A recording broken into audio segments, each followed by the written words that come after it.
નમસ્કાર વાલા ખેડૂત મિત્રો, આ ખેડૂત પુત્ર ગુજરાતીમાં હું સાગર રાસડિયા ખેડૂત પુત્ર આપ સૌ ખેડૂત મિત્રોનું હાર્દિક સ્વાગત કરું છું। ખેડૂત છે તો જગત સેવા હેતુથી અવારનવાર ટેકનોલોજીકલ ડિજિટલ માહિતી આ પ્લેટફોર્મ ઉપર આપણે લાવતા રહીએ છીએ। ત્યારે આજે મહત્વની અને અગત્યની વાતચીત કરવાની છે, જેનું વાવેતર વધારે થયું છે એવા શિયાળુ પાક એટલે કે ચણા અને જીરું। તો આ ચણા અને જીરુંમાં આ વર્ષે વાતાવરણ કેવું રહેવાનું છે, કેવા કેવા રોગો ઉત્પન્ન થાય એવી શક્યતાઓ રહેલી છે, જેથી કરીને આપણને અગાઉ ટ્રીટમેન્ટ કરવાની ખબર પડે, જેથી કરીને આપણો જે પાક વાવેલો હોય એ નિષ્ફળ ના જાય। તો આજે મહત્વની વાતચીત ચણા અને જીરુંના પાક માટે કરવાની છે, શિયાળુ પાક માટે। આવનારા વિડીયોમાં બીજા અન્ય પાકોની પણ વાતચીત આપણે કરીશું। તો આ ચેનલ ઉપર તમે બિલકુલ નવા હોય તો નીચેનું જે ઘંટીવાળું બટન છે ને દબાવીને આ ચેનલને તમે સબસ્ક્રાઈબ કરજો અને આ વિડીયોને તમે છેલ્લે સુધી જોજો, જેથી કરીને તમને જીરું અને ચણા વચ્ચેનું જે વાતચીત આપણે કરવાની છે એના તમામ ડેટા, એના તમામ જે મહત્વના પોઈન્ટ છે એ તમને જાણવા મળે અને વધારે ફાયદો થાય। તો ખેડૂત પુત્ર ગુજરાતી નામનું ફેસબુકમાં પણ પેજ છે, એને લાઈક અને ફોલો કરી લેજો। ચાલો આપણે વિડીયોની શરૂઆત કરીએ। વાલા ખેડૂત મિત્રો, અત્યારે ગુજરાત રાજ્યમાં શિયાળુ પાકોનું વાવેતર 60 થી 70% જેટલું અત્યારે નોંધાયું છે। તો આ 60%માં વધારે વાવેતર જીરું અને ચણાનું થયેલું છે।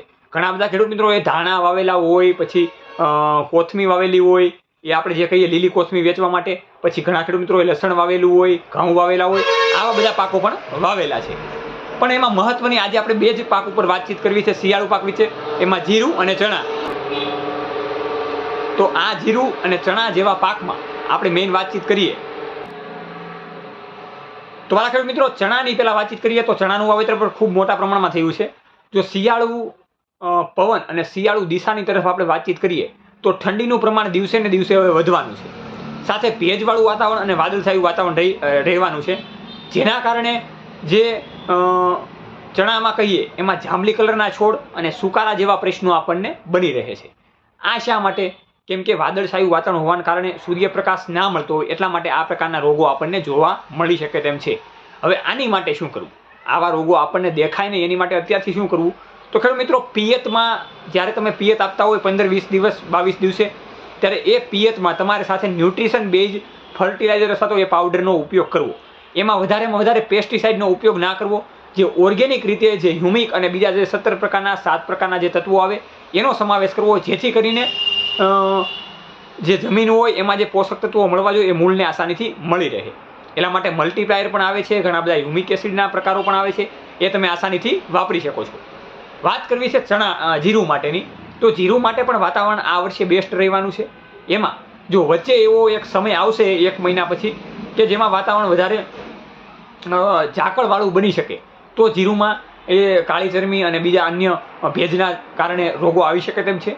એને અટકાવવા માટે ખેડૂત મિત્રો જીરામાં પાણી જેમ બને એમ આપણે અત્યારે જે રીતે તમે રેગ્યુલર આપો છો એમ જ આપવું, પણ એમાં પણ પિયતમાં એ પ્રકારના ખાતરોનો ઉપયોગ કરવો, જેથી કરીને લીલા જે જીરું હોય એની ગ્રોથની જે ક્ષમતા હોય, ગ્રોથની ક્ષમતામાં વધારો થાય, ગ્રીનરી વધારે વધે અને એની જે બ્રાન્ચીસ ખુલવી જોઈએ બ્રાન્ચીસ ખુલે।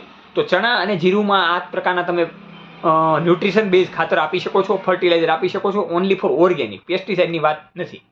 હવે જે ખેડૂત મિત્રો એ ધાણા વાવેલા છે, ઘઉં વાવેલા છે, અથવા તો લસણનું વાવેતર કરેલું છે, તો એવા ખેડૂત મિત્રોને પણ આવી જ રીતે વસ્તુનું ધ્યાનમાં રાખવાની જરૂર છે।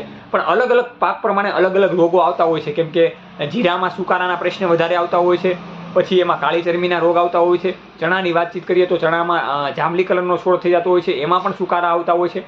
ચણામાં ફૂગનાશક ને લગતા અને ઘણા બધા તો ઈયળને લગતા પણ, ખાર ધોવાને લગતા પણ પ્રશ્નો આવતા હોય છે। તો આ રીતની ખેડૂત મિત્રો વાતચીત કરવાની હતી આ પ્લેટફોર્મમાં, આ વિડીયોમાં। તો આ રીતે જોતા રહો ખેડૂત પુત્ર ગુજરાતી।